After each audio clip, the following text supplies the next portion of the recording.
Visakha KGH లో విషాద వాతావరణం కనిపిస్తోంది. మార్చురీ దగ్గర ఎసెన్షియా ఫార్మా బాధిత కుటుంబాల రోదనలు మిన్నంటుతున్నాయి. కన్నీటి పర్యంతం అవుతున్నారు వాళ్ళంతా. 12 మృతదేహాలకు కేజీహెచ్ లో పోస్ట్ మార్టం జరుగుతోంది. 5 మృతదేహాలు అనకాపల్లి హాస్పిటల్ తరలించారు. వివిధ ప్రాంతాల్లో చికిత్స పొందుతున్నారు. మొత్తం 41 మంది క్షతగాత్రులు.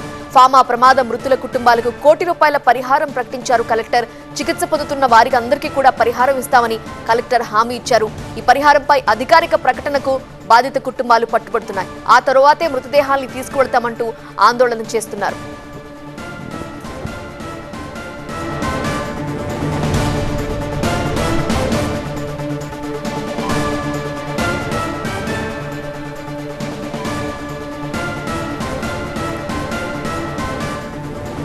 ఇప్పటికే మృతి చెందిన వారి కుటుంబాలకు ₹1 కోటి నష్టపరిహారం ఇస్తామని కలెక్టర్ హరీందర్ ప్రసాద్ వెల్లడించారు. అలాగే క్షతగాత్రులకు గాయపడిన వారికి కూడా పరిహారం అందిస్తామని చెప్పారు. అయినప్పటికీ బాధిత కుటుంబాలు అక్కడ అధికారిక ప్రకటన కావాలి అని వాళ్ళు పట్టుబడుతున్నారు. అప్పటి వరకు మృతదేహాల్ని తీసుకువెళ్లము అని చెప్తున్నారు. కేజీహెచ్ లో ప్రస్తుతం 12 మృతదేహాలకి పోస్ట్ మార్టం నిర్వహిస్తున్నారు. ఆ తర్వాత బంధువులకి మృతదేహాల్ని అప్పగించబోతున్నారు. అలాగే ఈ ఘటనలో 41 మంది క్షతగాత్రులు ఉన్నారు. వాళ్ళందరికీ కూడా గాయాలయ్యే వారు వివిధ హాస్పిటల్స్ లో ట్రీట్మెంట్స్ కొనసాగుతున్నాయి.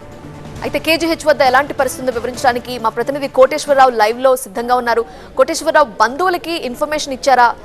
అసలు ఎవరు ఈ మృతదేహం, ఈ బాడీ ఎవరిది అని గుర్తించలేని స్థితిలో ఎన్ని బాడీస్ ఉన్నాయి? మరి బంధువులకి ఎన్ని గంటలకు అప్పగిస్తారు? ప్రస్తుతానికి వాళ్ళ మృతులు అయితే ఐడెంటిఫై చేశారు. వాళ్ళ యొక్క బంధువులకు కూడా సమాచారం ఇవ్వడం జరిగింది. బంధువులు కూడా కుటుంబ సభ్యులు బంధువులు ఒక్కొక్కరుగా రావడం జరుగుతుంది. అయితే ప్రస్తుతానికి అయితే పోస్ట్ మార్టం జరపడానికి ఎవరైతే చనిపోయారో మృతులకు సంబంధించి కుటుంబ సభ్యులు బంధువులు అంగీకరించనే పరిస్థితుంది. ఎందుకంటే తమకు కావాల్సిన నష్టపరిహారం చెల్లించే వరకు కూడా పోస్ట్ మార్టం నిర్వహించడానికి వీల్లేదంటూ వాళ్ళు తెగేసి చెప్తున్నారు. దానికి సంబంధించి ఆందోళన కూడా చేస్తున్న పరిస్థితి ఉంది. సార్ చెప్పండి, కొద్దిసేపటి క్రితం జిల్లా కలెక్టర్ ₹1 కోటి ఎక్స్ప్రెస్ చేస్తున్నట్టు ఆయన చెప్పారు. దానిపైన ఎందుకు ఈరోజు బంధువులు కానీ వీళ్ళందరూ ఎందుకంటే మనకు 2 ఏళ్ల క్రితం ఇక్కడ ఎల్జీ పాలిమర్స్ పెద్ద సంఘటన జరిగింది. ఆ రోజు ప్రకటించింది ప్రభుత్వం ₹1 కోటి ఇస్తున్నామని. ₹1 కోటి కొంతమందికి ఇచ్చారు. తర్వాత క్షతగాత్రులకు సంబంధించిన దానిలో పార్షియల్గా దెబ్బలు తగిలిన దానిలో ఎవరికైనా ఇచ్చారంటే ఎవరికి ఇవ్వని స్థితి ఉంది. తర్వాత ఏమని చెప్పారు, జిల్లా కలెక్టర్ గారు ఇచ్చారు కానీ మేము చేయలేని స్థితిలో ఉంది. కాబట్టి మేము చెప్తుంది ఏంటంటే ఎవరైతే ముఖ్యమంత్రి గారు ఉన్నారో ముఖ్యమంత్రి ప్రకటన చేయాలి, ఎవరైతే అధికారులు ఉన్నారో వాళ్ళ ప్రొసీడింగ్స్ ఇవ్వాలి. ఆ ప్రొసీడింగ్స్ ఇచ్చిన తర్వాతనే ఆ సమస్యల పరిష్కారం చేయాలనేది మేము కోరుతా ఉన్నాం. ఎందుకంటే మొత్తం దీనికి సంబంధించిన దానిలో యాజమాన్యానికి ఈరోజు కూడా అరెస్ట్ చేయలేదు. మామూలుగా మీలాంటి వాళ్ళు నాలాంటి వాళ్ళు ఏదైనా చిన్న తప్పు చేస్తే వెంటనే జైల్లో పెడతారు. ఎందుకు యాజమాన్యం? నిన్న హోమ్ మినిస్టర్ గారు కూడా ప్రకటన చేశారు. 1 గంటన్నరకు నేను అక్కడే ఉన్నాను. ఏమని చెప్పారంటే ఇంత పెద్ద సంఘటన జరిగితే ఎవరు మేనేజ్మెంట్లు ఎవరు లిఫ్ట్ చేయట్లేదు మా ఫోన్ అని. అంటే ఒక హోమ్ మినిస్టర్ గారు లాంటికే జవాబు లేకపోతే ఈ జిల్లా కలెక్టర్కి, జాయింట్ కలెక్టర్కి, అట్లాగే అధికారులకి ఏమైనా ఉంటుందా? లేదు. ప్రొసెసింగ్ ఆర్డర్స్ ఇచ్చిన ఎల్జీ పాలిమర్స్కే దిక్కులేని పరిస్థితి ఉంటే ఈరోజు ఈ జరిగిన దానిలో ఏమైనా ఉంటుందా? అంతకుముందు ఏమని చెప్పారు, అక్కడికి వెళితే ఎంత దుర్మార్గం అంటే ఎవరు చనిపోయారో వాళ్ళ కుటుంబానికి కనీసం సమాచారం ఇవ్వలేదండి. వాళ్ళ లైజనింగ్ ఆఫీసర్ కూడా పెట్టలేదండి. అలాగే ఏజీఎం స్థాయిలో ఉన్న ఆయన చనిపోయారు.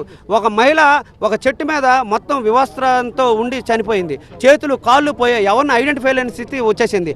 కనీసం దాని మీద ఒక సమగ్రమైన నివేదిక ఏమైనా తయారు చేశారు? అంతకుముందు మనందరూ తెలుసు, విశాఖపట్నం అనేక ప్రమాదాలు జరిగినప్పుడు అధికారులు అందరూ చెప్తుంది భవిష్యత్తులో ఇది జరగదు, మేము చర్యలు తీసుకుంటామని చెప్తా ఉన్నారు. కానీ ఈరోజు జరిగిన తర్వాత 2 రోజులకి 3 రోజులకి 4 రోజులకి సంఘటనలు జరుగుతూ ఉన్నాయి. అనేక మంది ప్రాణాలు పోతూ ఉన్నారు. ఆ ప్రాణాలు పోతున్న దానికి మాత్రం శిక్ష పడకపోతే ఇబ్బందులు వస్తాయి. కాబట్టి దీని మీద సమగ్రమైన మహిళలు కూడా చనిపోయిన పరిస్థితి. ఇది గవర్నమెంటు మేనేజ్మెంటు కలిపి చేసిన హత్యలండి. ఈజ్ ఆఫ్ డూయింగ్ బిజినెస్ పేరుతో మేనేజ్మెంటు ఇప్పుడు చనిపోయిన వారికి ఏ న్యాయం కావాలి మీరు కోరుకుంటున్నారు? ₹1 కోటి ప్రకటించాలి. అది దానికి సంబంధించిన ప్రొసీడింగ్ ఆర్డర్స్ వెంటనే ఇవ్వాలి. మేనేజ్మెంట్ని తక్షణం అరెస్ట్ చేయాలి. రేపొద్దున ఇంకే కార్మికురాలు ఎంప్లాయీ అక్కడ బలి కాకుండా పటిష్టమైన భద్రతా చర్యలు చేపట్టాలి. మేనేజ్మెంట్లు వాళ్ళ లాభాలు, ఈజ్ ఆఫ్ డూయింగ్ బిజినెస్ దానికి ప్రాధాన్యత ఇస్తున్నారు. మరి కార్మికుల ప్రాణాలకు ఎవరు బాధ్యత ఇస్తారు? ఇది ప్రభుత్వం మేనేజ్మెంట్ కలిపి చేయాల్సిన పని. మరొక కార్మికురాలు బలి కాకుండా చూడాల్సిన అవసరం ఉంది. అదేవిధంగా ప్రస్తుతానికైతే అనకాపల్లి జాయింట్ కలెక్టర్ కూడా సంఘటన స్థలం ఇప్పుడు పోస్ట్ మార్టం నిమిత్తం మార్చి వద్దకు రావడం జరిగింది. ఇక్కడ మృతుల బంధువులతో కూడా మాట్లాడుతున్నారు, వాళ్ళకి సంబంధించి కూడా ఆరాధిస్తున్నారు, వాళ్ళకి కావాల్సిన హామీలు కూడా ఇచ్చే ప్రయత్నం చేస్తున్నారు. ఎందుకంటే కొద్దిసేపటి నుంచి పోస్ట్ మార్టం జరపడానికి మృతుల యొక్క కుటుంబ సభ్యులు అంగీకరించట్లేదు. నష్టపరిహారం చెల్లిస్తేనే పోస్ట్ మార్టం జరపడానికి మేము అంగీకరిస్తామని తేల్చి చెప్పారు. దానికి సంబంధించి ప్రస్తుతానికి కూడా కొంత ఉదయం నుంచి కూడా కొంత సందిగ్ధంగా ఉన్న పరిస్థితి ఉంది. మరి కాసేపట్లో సీఎం వస్తున్న పరిస్థితుల్లో పోస్ట్ మార్టం అవుతుందా లేదా, లేకపోతే ఇప్పటివరకు కూడా కొంతమంది ఆందోళన చేసిన పరిస్థితి ఉంది. అదే ఆందోళనలు కొనసాగుతాయనే నేపథ్యంలో విశాఖ జిల్లా కలెక్టర్ ₹1 ఎక్స్గ్రేషియా ప్రకటించారు. అది ఎంతవరకు ఇస్తారు ఏంటనే దానిపైన కూడా ఇంకా ఇక్కడ కొంత స్పష్టత రావాల్సిన అవసరం ఉందని చెప్పి పోస్ట్ మార్టం నిమిత్తం కుటుంబ సభ్యుల యొక్క బంధువులు కూడా అడుగుతున్నారు. ప్రస్తుతానికి మనం జాయింట్ కలెక్టర్ మన దగ్గర ఉన్నారు, ఒకసారి ప్రయత్నం చేద్దాం. సో ఈ విధంగా జరిగింది. ఓకే, సో ఇప్పుడు మొత్తానికి ఇప్పుడు ఎంతమంది చనిపోయారు ఏంటి, ఎవరెవరు ఉన్నారు, ఎవరి తాలూకా అందరినీ కూడా కాంటాక్ట్ అవ్వడం జరిగింది. ప్రతి ఒక్కరు ఫ్యామిలీస్ ఇప్పుడు మీరు ఇక్కడ ఎలా వచ్చారో అనకాపల్లి హాస్పిటల్లో కూడా అదే విధంగా అందరూ వచ్చున్నారు. సో సబ్సీక్వెంట్ ఇప్పుడు ఇంక్వెస్ట్ పంచనామా అనేది మనం చేస్తాము. తర్వాత మీ దగ్గర స్టేట్మెంట్స్ అన్ని తీసుకొని ఎక్స్గ్రేషియా ఆల్రెడీ 1 crore ఇంతకుముందు వైజాగ్ కలెక్టర్ గారు కూడా వచ్చారని చెప్పారు. మేము ఆ హాస్పిటల్లో ఉండడం వల్ల అనకాపల్లి నుంచి రాలేకపోయాము. ఇప్పుడు ఆనరబుల్ చీఫ్ మినిస్టర్ గారు కూడా వస్తున్నారు. అక్కడ మెడికవర్లో ఎవరికైతే క్రిటికల్ కేర్ అవసరమైందో వారి కోసం వస్తున్నారు. So 1 crore ex gratia for each deceased person అనేది ఆల్రెడీ శాంక్షన్ చేయడం జరిగింది. సబ్సీక్వెంట్గా అడ్మినిస్ట్రేషన్ తరపు నుంచి మేమేం చేస్తామంటే డిసీజ్డ్ పర్సన్ ఎవరున్నారు వారి తాలూకా legal heirs, okay, legal heir ఎవరైతే ఉన్నారో అనేది మేము ఒకసారి ఎంక్వైరీ చేసి, అంటే ఒకవేళ వారికి వివాహం అయి ఉంటే వారి భార్య వాళ్ళు అవుతారు, వివాహం కాకపోతే పేరెంట్స్ అవుతారు. ఇవన్నీ కూడా మేము ఒకసారి బ్యాక్గ్రౌండ్ ఎంక్వైరీ చేసి దాని తర్వాత సబ్సిక్వెంట్లీ అందరికీ కూడా చెక్స్ అనేది ఇవ్వడం జరుగుతుంది. గవర్నమెంట్ నుంచి ఆల్రెడీ బడ్జెట్ కూడా శాంక్షన్ చేశారు. సీఎం ఆఫీస్ రెగ్యులర్గా మాతో టచ్లో ఉన్నారు, మీ అందరికీ కూడా ఇన్ఫార్మ్ చేయమని చెప్పారు. సీఎం గారు ఇప్పుడు ఎట్లాగో వస్తారు కాబట్టి ప్రెస్లో కూడా అది అనౌన్స్ చేయడం జరుగుతుంది. మేము కేవలం అడిగేది ఏంటంటే 1.5 day 2 days మాకు సమయం ఇస్తే మీ డిసీజ్డ్ ఫ్యామిలీస్ ఎవరైతే ఉన్నారో మేము ఎవరి పేరు మీద ఇవ్వాలి అన్నది కూడా సరిగ్గా చెక్ చేయాలి కదా. ఇప్పుడు కంగారుగా మేము ఒకరి తర్వాత ఇస్తే మళ్ళీ రేపొద్దున అది కూడా ప్రాబ్లం అవుతుంది. ఓన్లీ ఒకటి మేము లీగల్ ఎయిర్స్ ఎవరైతే ఉంటారో వారిది ఒకసారి మేము వెరిఫై చేసి వెంటనే మేము ఇచ్చేస్తాము. అది ఇచ్చే బాధ్యత కూడా జిల్లా కలెక్టర్ గారిది అండ్ నాది. మేమే చూసుకుంటాం దగ్గరుండి. ఇక్కడ ఎవరి నుంచి వేరే వాళ్ళు ఎవరికి కూడా ఇవ్వడం జరగదు. గవర్నమెంట్ ఈజ్ ఓన్లీ పేయింగ్ అండి. We will deliver the checks. So I will లేదు మేమే ఇస్తాము. Government is obviously honourable chief minister గారే మనకి డబ్బులు శాంక్షన్ చేస్తున్నారు. వారి తరపున గవర్నమెంట్ నుంచి జిల్లా అడ్మినిస్ట్రేషన్ తరపున జిల్లా కలెక్టర్ గారు మేము అదేవిధంగా డిఎంఎండ్హెచ్ఓ వీరందరూ కూడా మేము కలిపేసి అందరం కలిసి ఒక్కొక్క కేసు ప్రాపర్గా ఎంక్వైరీ చేసి మేము ఖచ్చితంగా ఇస్తాం. And as earliest as possible నేను డిక్లేర్ చేస్తాను.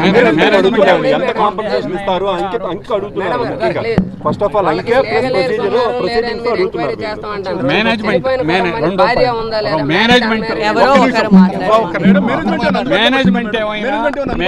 ఏమైనా ఇస్తున్నారా, అలాగే వాళ్ళు అందుబాటులో ఉన్నారా, అలాగే కలెక్టర్ వచ్చినప్పుడు ఇందాక అడిగి మీకు రిపోర్ట్ చేస్తారు. వారు అడిగింది ఏంటంటే ₹1 మాకు చెప్పింగ్ ఇస్తే మంచిది, ఎవరనేది మీరు ఎంక్వైరీ రెవెన్యూ వాళ్ళతో మీరు గంటలో మీరు ఎంక్వైరీ చేయించుకోవచ్చు, మేము ఇక్కడే ఉంటాం అని వారు ఒకటి చెప్పారు. రెండోది వాళ్ళ డిపెండెంట్స్కి జాబ్ గురించి అడిగారు. మూడోది ఏమిటంటే వాళ్ళ పిల్లలకి ఎడ్యుకేషన్ గురించి అడిగారు. అది కూడా తమ దృష్టికి తీసుకుంటారు. తప్పకుండానండి. ఇప్పుడు మొట్టమొదట మీరు అడిగిన క్వశ్చన్ మేనేజ్మెంట్ తరపు నుంచి ఏంటి అనేది. ప్రస్తుతానికి మేనేజ్మెంట్ ఎవరైతే ఉన్నారో వారిని ఎంక్వైరీ చేయడం జరుగుతుంది regarding the incident. Okay, so ఆ ఎంక్వైరీ అన్నది నడుస్తుంది. ఈ 1 crore ఇచ్చేది కూడా గవర్నమెంట్ తరపు నుంచి ఇనిషియల్గా ఇస్తున్నాం. సెకండ్ పాయింట్ మీరు అడుగుతున్నది ఎంప్లాయ్మెంట్ అండ్ ఫర్దర్ ఇది. సో అన్ని డిసీజ్డ్ ఫ్యామిలీస్ నుంచి కూడా మేము సబ్సిక్వెంట్ డేటా అనేది కలెక్ట్ చేస్తాము. ఖచ్చితంగా వారందరికీ కూడా ఎలిజిబిలిటీ ప్రకారము వాళ్ళ స్కిల్ ప్రకారము మనం ఎక్కడైతే అకామిడేట్ చేయగలుగుతామో అందరికీ కూడా కంపల్సరీగా గవర్నమెంట్ నుంచి ఉద్యోగం కావాలని అడుగుతున్నారు వారు. ఓకే, సో మీరు గవర్నమెంట్ జాబ్ గురించి అడుగుతారు. అది ఒకసారి మళ్ళీ అగైన్ సీఎం ఆఫీస్ అదేవిధంగా ఆనరబుల్ సీఎం గారు దృష్టిలో పెట్టి దాని ప్రకారము మీకు మళ్ళీ మేము ఇంటిమేట్ చేస్తాం.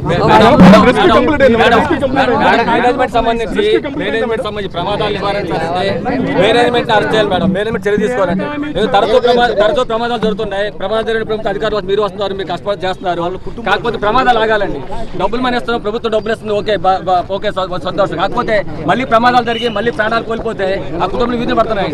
అందుకని ఇటువంటి ప్రమాదాలు జరగకుండా మేనేజ్మెంట్ యాక్షన్ తీసుకోవాలండి. తప్పకుండానండి, తప్పకుండానండి వాళ్ళ మీద అయితే ఖచ్చితంగా యాక్షన్ తీసుకుంటాం.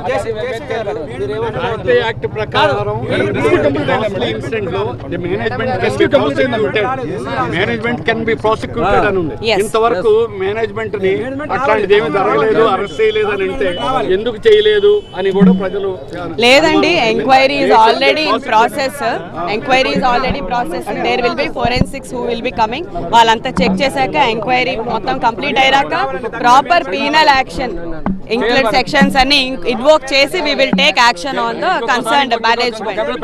Yes, they will be penalized in case of any kind of negligence on their అనకాపల్లిలో మేము అంతకుముందు కూడా చెప్పాం పబ్లిక్ హీరింగ్ లో యాజమాన్యాలు ఏవైతే ఉన్నాయో జవాబుదారితనంగా లేదండి. మనం డబ్బులు ఇస్తున్నామండి, మనం భూములు కట్టేస్తున్నామండి. మన పిల్లలు చనిపోతే కనీసం 16 గంటలు మీరు వచ్చారు, కలెక్టర్ గారు వచ్చారు, ఎస్పీ గారు వచ్చారు, మీరు బాధ్యత తీసుకున్నారు తప్ప ఒక్క మేనేజ్మెంట్ వాడు 18 మంది ఎవరైతే చనిపోయారో 34 మంది ఎవరైతే క్షతగాతులయ్యారో వాళ్ళ కుటుంబాలకు చెప్పలేదు మేడం. నేను 2 గంటల వరకు ఉన్నాను అక్కడే. మన హోమ్ మినిస్టర్ గారు కూడా ప్రకటన చేశారు ఏమనంటే మేనేజ్మెంట్ ట్రేస్ అవుట్ చేస్తున్నామని. మరి ఇంత పెద్ద కంపెనీ పెట్టుకున్న వాళ్ళు, కోట్లాది రూపాయలు పెట్టుకున్న వాళ్ళు ఎందుకని రారు? మామూలుగా నాలాటోడు ఏమన్నా తప్పు చేశారనుకుంటే ఏం చేస్తారు చెప్పండి? జైల్లో పెడతారు కదా. ఖచ్చితంగా మరి నేను చెప్పదలుచుకుందంటే ఇది చాలా పెద్ద ప్రమాదం అండి. 18 మంది చనిపోవడం, ఉండండి ఒక నిమిషం 18 మంది చనిపోవడం, తర్వాత 34 మంది క్షతగాతులుగా ఉండడం చాలా పెద్దది. భవిష్యత్తులో ఎందుకంటే పీసీపీఐ రాబోతా ఉంది, అట్లాగే రకరకాల కొత్త కంపెనీలు రాబోతూ ఉన్నాయి.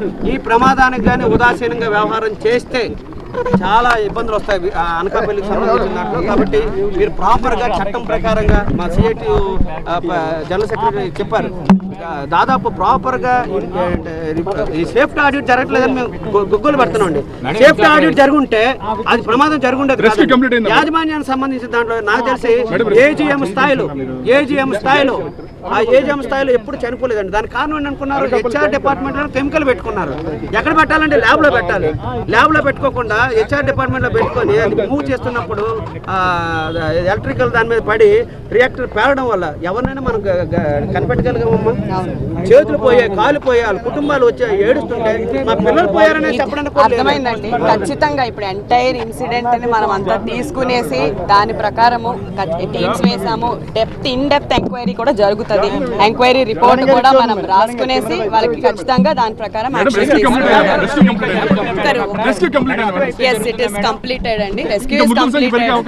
లేదండి. యాజ్ ఆఫ్ నౌ మనకు 17 వచ్చారు. క్రిటికల్ కేర్ లో ఇంకొక 7 మెంబర్స్ ఉన్నారు. ఇక్కడ మెడికవర్ లో ఎవరికైతే క్రిటికల్ కేర్ అవసరమో వారందరినీ కూడా మెడికవర్ లో పెట్టడం జరిగింది. ఆల్రెడీ డెడ్ డిక్లేర్డ్ వచ్చేసి 17 మంది ఉన్నారు. ఇన్ పేషెంట్స్ అంటే వాళ్ళందరూ కూడా ప్రస్తుతానికి స్టేబుల్. చాలా మంది మైనర్ ఇంజురీస్ తో ఉన్నవాళ్ళు 35 మంది అంతా కలుపుకునేసి ఇంక్లూడింగ్ మెడికవర్ లో కలుపుకుని 35 మంది. మార్చుల దగ్గర ఉదయం నుంచి కూడా వీళ్ళు ఆందోళన చేస్తుంది ఒకే అంశం, మాకు ఎష్యూరెన్స్ కావాలి. ఇచ్చేటటువంటి ప్రకటన ఏదైతే ఎక్స్గ్రేషియా ఉందో దాన్ని ఖచ్చితంగా ఎవరు ఇస్తారు? ఇటు ప్రభుత్వం ఇస్తుందా? ఎక్స్గ్రేషియా అన్నది already 1 crore per deceased person అనేది మనకి డిక్లేర్ చేయడం జరిగిందండి. ఆనరబుల్ సీఎం గారు కూడా ఇప్పుడు విజిట్ కి వస్తున్నారు, మెడికవర్ కి వస్తున్నారు. తర్వాత వారు యాక్సిడెంట్ సైట్ కి కూడా వెళ్తారు. సార్ కూడా మీ అందరికీ ఇన్ఫార్మ్ చేస్తారు దానికి సంబంధించి. అండ్ ప్రభుత్వం తరపు నుంచి ఆ 1 crore ఎక్స్గ్రేషియా అనేది మన ప్రస్తుతానికి డిక్లేర్ చేయడం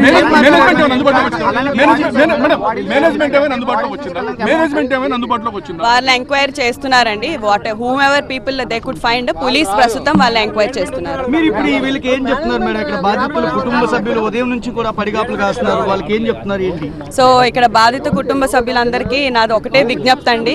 మేము ఈ ఇన్సిడెంట్ ని ఖచ్చితంగా చాలా సీరియస్ గా తీసుకుంటున్నాము. సో ఇప్పుడు ఇక్కడ పోస్ట్ మార్టం ప్రాసెస్ అనేది మనకి ఇంక్వెస్ట్ పంచనామా అనేది అయితే చేయాలో అది పెండింగ్ ఉంది. అది మనం కంప్లీట్ చేసుకొని వారికి సబ్సిక్వెంట్ ఫార్మాలిటీస్ అన్ని వారి కుటుంబాల చేతుల మీదుగా జరగాలని కోరుకుంటున్నాము. ఆ తరువాత ఇమీడియట్గా మేము ఎంక్వైరీ చేసి within next 1 or 2 days ex gratia government ఏదైతే మనకి డిక్లేర్ చేసిందో ప్రాపర్ ఎంక్వైరీ అండ్ లీగల్ ఎయిర్కి మేము అది అందిస్తామండి.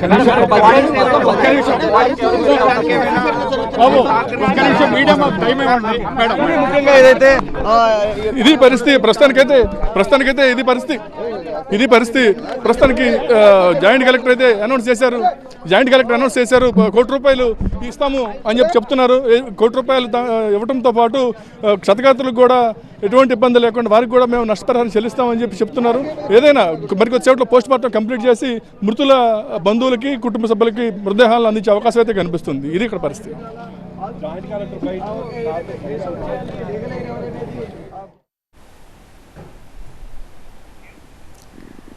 విశాఖ కేజీహెచ్ హాస్పిటల్లో 12 మృతదేహాలకు పోస్ట్ మార్టం నిర్వహిస్తున్నారు. మరోవైపు 5 మృతదేహాలు అనకాపల్లి హాస్పిటల్ తరలించారు, అక్కడ పోస్ట్ మార్టం నిర్వహిస్తున్నారు. ఇప్పటికే వారి కుటుంబ సభ్యులకు ఇన్ఫర్మేషన్ ఇచ్చారు. పోస్ట్ మార్టం కంప్లీట్ అయిన తర్వాత బాధితులకు మృతదేహాలని అప్పచెప్పనున్నారు. అయితే జాయింట్ కలెక్టర్ జాహ్నవి అక్కడికి చేరుకున్నారు విశాఖ కేజీహెచ్ కి. అక్కడ బాధితులు రోధిస్తున్న క్రమంలో వారితో మాట్లాడారు. పరిహారం అందించడానికి 1-2 రోజుల సమయం పడుతుంది, త్వరగా వెరీ సూన్ అందజేస్తామని చెప్పి జాయింట్ కలెక్టర్ జాహ్నవి వెల్లడించారు. చట్టబద్ధమైన వారసుల్ని గుర్తించి ₹1 కోటి నష్టపరిహారం అందిస్తామని తెలిపారు. యాజమాన్యాన్ని ఎంక్వైరీ చేస్తున్నాం, వాళ్ళు ఇంతవరకు కాంటాక్ట్లో రాలేదని తెలిపారు. వాళ్లపై కఠినమైన శిక్షలు ఉంటాయి, కఠినమైన చర్యలు తీసుకుంటాము, ఇన్ డెప్త్ ఇన్వెస్టిగేషన్ కొనసాగుతోంది ఘటనకు సంబంధించి అని జాయింట్ కలెక్టర్ వెల్లడించారు. ప్రభుత్వం తరపునే ఈ ₹1 కోటి పరిహారం అందజేస్తున్నట్లుగా వెల్లడించారు. యాజమాన్యం ఏమన్నా ఎంత పర్సంటేజ్ అన్న ఇస్తామని చెప్పిందా అని అడిగిన ప్రశ్నకి యాజమాన్యం నుండి ఇంతవరకు రెస్పాన్స్ లేదు, కాబట్టి ఈ ₹1 కోటి మొత్తాన్ని ప్రభుత్వమే బాధితుల కుటుంబాలకు అందజేయనున్నట్లుగా జాయింట్ కలెక్టర్ వెల్లడించారు. యాజమాన్యంపై మాత్రం సీరియస్ యాక్షన్స్ ఉంటాయని చెప్పి జాహ్నవి వెల్లడించారు.